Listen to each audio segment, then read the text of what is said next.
কখনো অপবিত্র হয় না। গঙ্গা জল কখনো অপবিত্র হয় না। গঙ্গায় হাজার হাজার মরা পড়ে আছে, কিন্তু সেই জলটা দিয়ে আমি ভগবানের সেবা দিতে হচ্ছে, এটা অপবিত্র হয় না। ভগবানের বিগ্রহ আর হচ্ছে শাস্ত্রগ্রন্থ, এগুলো কখনো অপবিত্র হয় না। তা মা যদি অপবিত্র না হয়, যে মায়ের রক্ত আমার ধমনীতে বইছে, সেই মা রান্না করে দিলে আমি খেতে পারবো না, কারণ আমি কয়েকদিন আগে শিষ্টাচার নিয়ে আমি সন্ন্যাস গ্রহণ করেছি, অথবা আমি ভগবানের অন্য কোনো মন্ত্র গ্রহণ করেছি। পেলে কোথায় তুমি এই দেহটা? পেলে কোথায় বাপ? একবার নিচে চিন্তা করে দেখেছো? একবার নিচের দিকে তাকিয়ে দেখো। আজকে তুমি বলছো যে বাবা তুমি বোঝো না। বয়স 15, 16, 13, 14 হলে ছেলেরা হুট করে বলে বসে, বাবা তুমি বুঝবে না। মা তুমি চুপ করো তো, চুপ করো তুমি, তুমিও বুঝবে। সেই দিন আসছে। আপনারা নচিকেতাজির গান শুনেছেন না? ছেলে আমার মস্ত মানুষ, মস্ত অফিসার, মস্ত ফ্ল্যাটে যায় না দেখা এবার, নানান রকম জিনিস আর আসবাব দামি দামি, সবচেয়ে কম দামি ছিলাম একমাত্র আমি। ছেলে আমার আমার প্রতি অগাধ সম্ভ্রম, আমার ঠিকানাটা বৃদ্ধাশ্রম। ছেলে বুঝে যায়, কিন্তু আশ্চর্য কি জানেন, ওই ছেলেটার জন্য ওই বাবাটাই অপেক্ষা করেন। আমি বলেছি 3টা ঋণ, শুধু ঋণ 3টা বলে আজকে মতো বিশ্রাম দেব। প্রথম ঋণ মাতৃঋণ। মায়ের কাছে আমরা সবাই ঋণ গো, এই ঋণ শোধ করা যায় না। পৃথিবীতে কেউ কখনো কোনোদিন মায়ের ঋণ শোধ করতে পারেনি। আমি একটা কবিতা সবসময় বলি পাঠে গিয়ে, কবিতাটা একটু বলে নিই। বাবারা খুব কৃপণ হয়, সমস্ত বাবারা, আমি বিশ্বাস করো সমস্ত বাবারা বড় কৃপণ হয়। বাবার হাত ঘড়ির ফিতেটা ছিঁড়ে গেছে, ছেলে ডেকে বলে, বাবা একটা ঘড়ি কিনতে পারো না? বাবা ছেলেকে বোঝায়, খোকা আমি কিনতে পারি, কিন্তু কি জানিস, তুই যখন হাই স্কুলে যাবি তখন তোর জন্য একটা ভালো ঘড়ি কিনবো বলে নিজের হাতের ঘড়িটা পরলাম না। বাবারা বড় কৃপণ হয়। বাবা ঘামে ভিজে, কলারের পেছনে শার্টের নিচে, কলারের নিচে শার্টের পেছনে ছিঁড়ে যায়, ছেলে দেখে বলে, বাবা তোমার শার্টটা ছিঁড়ে গেছে, একটা শার্ট কিনতে পারো না? বাবা হেসে বলে, খোকারে প্রতিদিন ভালো দোকানটার সামনে দিয়ে যাই, বন্ধ রাখো, শব্দ করতে, ভালো দোকানটার সামনে দিয়ে যাই, আর একটা টুকটুকে লাল শার্ট ছোড়ানো দেখি, জানিস বিশ্বাস কর খোকা, ওই শার্টটাকে আমি তোকে প্রতিদিন স্বপ্নে পড়াই, আর তাকিয়ে দেখি আমার খোকাকে কেমন লাগে। বাবার মোবাইলের সমস্ত ডিজিট মুছে গেছে। খোকা জিজ্ঞেস করে, বাবা একটা মোবাইল কিনতে পারো না? বাবা বলে, খোকা ইউনিভার্সিটিতে গেলে তোর একটা ল্যাপটপ কিনে দিতে হবে, এই মোবাইলটা আমি কিনতে পারলাম না।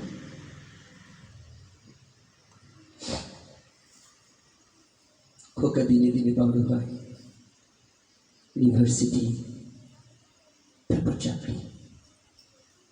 খোকা চাকরিতে চলে গেলেন। বাবার একটা শেষ চিঠি খোকার হাতে পৌঁছালো, লেখা, খোকা শেষ দেখাটা দেখতে একবার আসবি আমার কাছে, একটাবার তোকে দেখতে চাই, একবার আয়। খোকা বাড়িতে আসার আগেই খোকার মাকে বাবা ডেকে বলছে, আমার খোকা না কই মাছ খেতে পছন্দ করে, একটু রান্না করে রাখবে। ছেলের জন্য মা রান্না করলেন। বাবা বিছানায় শুয়ে আছেন। খোকা এসছে কেমন করে জানেন, অন্ধকার রাত, মাঠের মধ্যে দিয়ে একা কি করে যাব, রাস্তা যে চিনতে পারছি না। খোকা দাঁড়িয়ে ডাকে, বাবা। অন্ধকারে যাবো কেমন করে? কে যেন হঠাৎ করে দেখা যায় একটা আলো নিয়ে এসে সামনে দাঁড়িয়ে বলছে, আয় খোকা, আমার সাথে আয়। বাবা সামনে হাঁটে আর খোকা পেছনে। হেঁটে হেঁটে যখন বাড়ির উঠোনে যাবে, তখন বাবা বলে, খোকা তুই যা, আমি একটু আসছি। বাড়িতে গিয়েই পা ফেলতেই ঘর থেকে বাবা বলছে, খোকা এলি? খোকা পেছনে তাকিয়ে বলে, তাহলে আমাকে এগিয়ে দিল কে? বিশ্বাস করুন, সারাটা জীবন বাবা মা এইভাবে কাঁধে করে সন্তানকে ফেলে রাখে। যখন চারদিকে অন্ধকার হয়ে যায়, যখন কেউ পাশে দাঁড়ায় না, তখন ওই মা আর বাবা ভগবান হয়ে খোকার পাশে এসে দাঁড়িয়ে বলে, আমি তো আছি, ভয়টা কি তোর?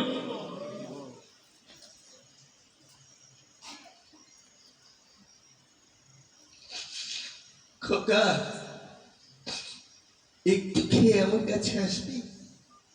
খোকা পেট ভরে খাবার খেয়ে বাবার কাছে যায়। তোর এই হাতটা আমায় একটু দিবি খোকা? একবার ধরে দেখতে চাই। হাতটা বাড়িয়ে দিলে হাতটা ধরে খোকাকে বলে, খোকা রে, কত নরম হাত ছিল, শক্ত হলো কি করে? খোকা একটা কাজ করিস, আমার বালিশের নিচে দেখ একটা ব্যাংকের পাসবই আছে, সেখানে তোর জন্য 20 লক্ষ টাকা জমিয়ে রেখে গেলাম, তুই ভালো থাকবি বলে। খোকা দক্ষিণের মাঠে 10 বিঘা জায়গা রেখে গেলাম, তুই সুখে থাকবি। খোকা উত্তরের মাঠে 10 বিঘা জায়গা কিনে গেলাম, তুই সুখে থাকবি বলে। খোকা একে একে দলিলগুলো বের করে, হঠাৎ করে হাতে আসে একটা ডায়াগনস্টিক সেন্টারের রিপোর্ট। যে রিপোর্টটা খুলে খোকা দেখে চোখের জলে ভেসে যায়। বাবার 2টো কিডনি আজ থেকে 8 থেকে 10 বছর আগে নষ্ট হয়ে গেছে। খোকা জিজ্ঞেস করে, বাবা তুমি চিকিৎসা করনি কেন? খোকাকে বলে, আমার এই দেহ জমিটা ভগবানের কাছে বিক্রি করে তোর এই জীবনটাকে আমি সৌন্দর্যে ভরে দিয়ে গেলাম, তুই সারা জীবন ভালো থাকবি তাই।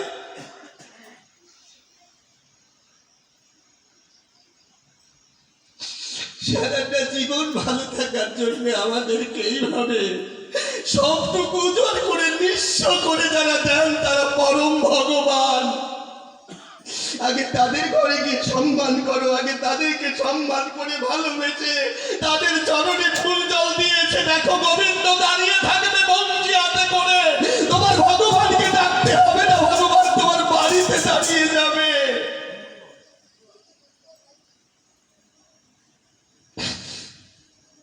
সারা জীবন ভগবান ভগবান করে ছুটে বেড়াচ্ছি, কোথায় ছুটছি নিজেরাই জানি না, কোথায় খুঁজছি ভগবান।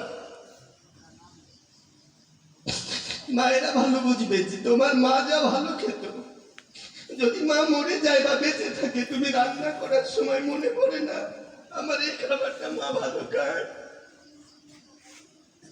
আরে যখন মনে করো পরে যায়, তখনই তুমি মনে রাখো তুমি মা হয়ে দাঁড়িয়েছো, শিশু হয়ে গেছে।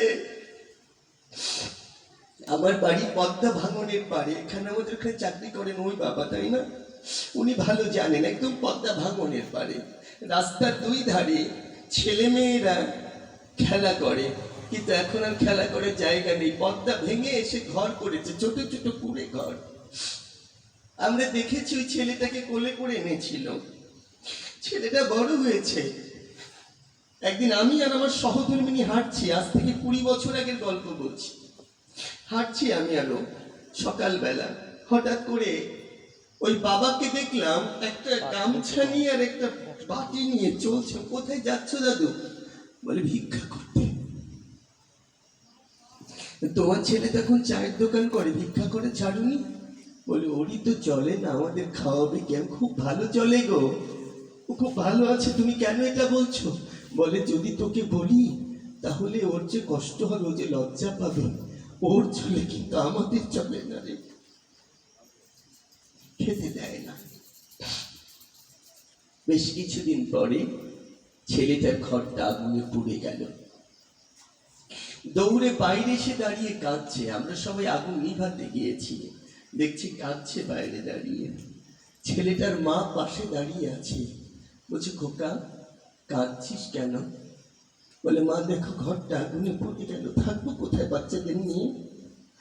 হেসে দিয়ে বললো খোকা রে, যেদিন পেটে রেখেছিলাম সেই দিনও ভাবিনি তোর বাবা আর আমি রাস্তায় খালি মাঠে খালি জায়গায় ঘুমাবো, খালি আকাশের নিচে, আর আমাদের এই কুড়ে ঘরটাই তুই তোর বউ আর বাচ্চা নিয়ে ঢুকে যা।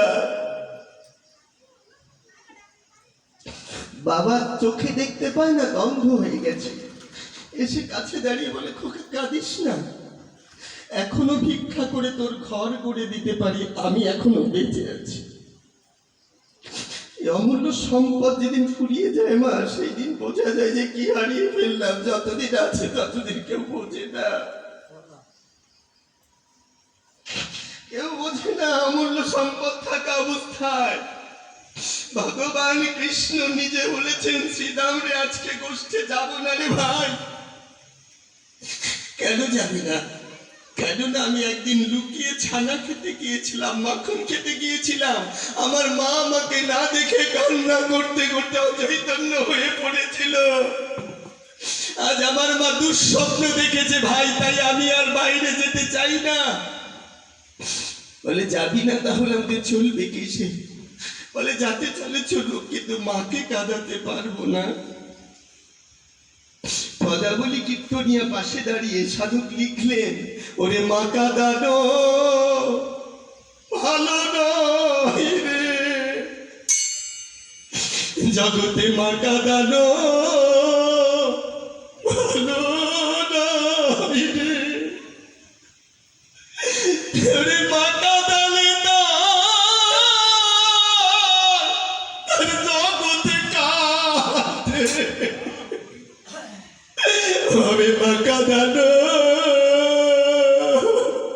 ভালো নয় রে, যে মা কাঁদায় তার ভাবে জগতে কাঁদে, মা কাঁদানো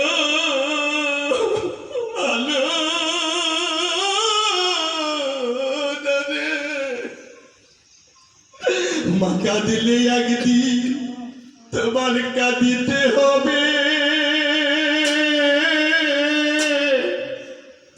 মা কাঁদিলে একদিন তোমারও কাঁদিতে হবে। এই জগতে একটা ঋণ শোধ করা যায় না, কোনোভাবেই না। সেটা মা বাবার ঋণ কোনোদিন শোধ করা যায় না। এ দেহের চামড়া দিয়ে যদি জুতো বানিয়ে দেওয়া যায় না মাকে, তারপরও ঋণটা কিছুটাই শোধ হবে না। কেন জানো? কারণ পাঁজরের 40খানা হাড় একসঙ্গে ভেঙে গেলে যে যন্ত্রণা হয় তারও অধিক যন্ত্রণা মায়ের প্রসব বেদনায় হয়। এমনি তো লিখেনি মানুষ, এমনি লিখেছে এই কথাগুলো, তেমনি লিখেনি। ওরে মায়ের দুধের ঋণ শোধ হবে না কোনোদিন, মায়ের এক ফোঁটা দুধের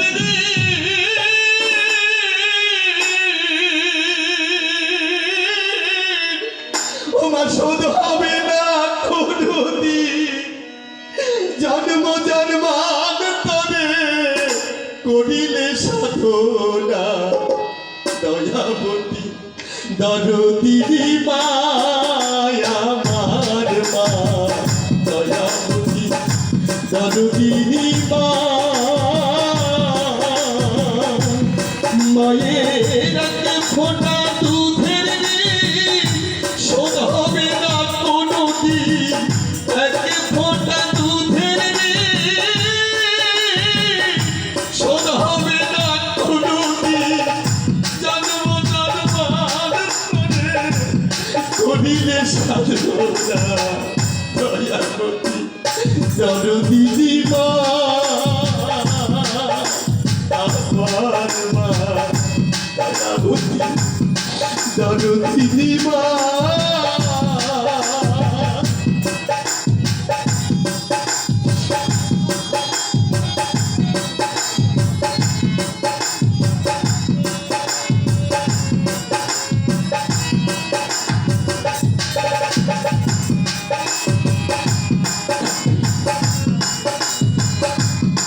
পিতা আনন্দে বাঁচিয়া সাগরে দেয় ফেলিয়া মায়ে ধরে রাখিয়া ফেলতে পারে মায়ে কত না সন্তানের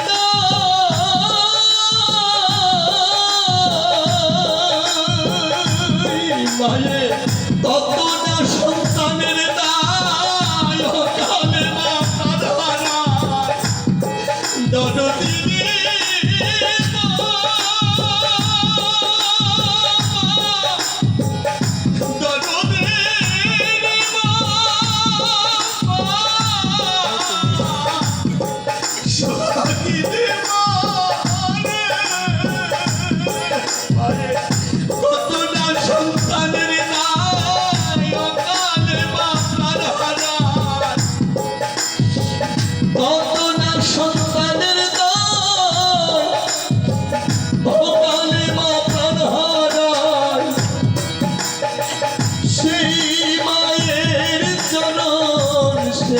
করলাম না দয়াবতী দরদিনী মা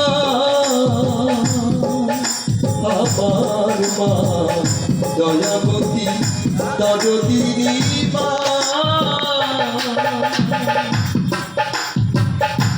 মায়ের এই ঋণ কখনো শোধ করা যাবে না। তাই ভগবানকে যদি আমরা একটু বিচার করি, আপনারা একবার বিচার করে দেখুন অঙ্কের মতো করে সেটা কেমন। ছিলাম সচিদানন্দ ঘন বিগ্রহের অংশ।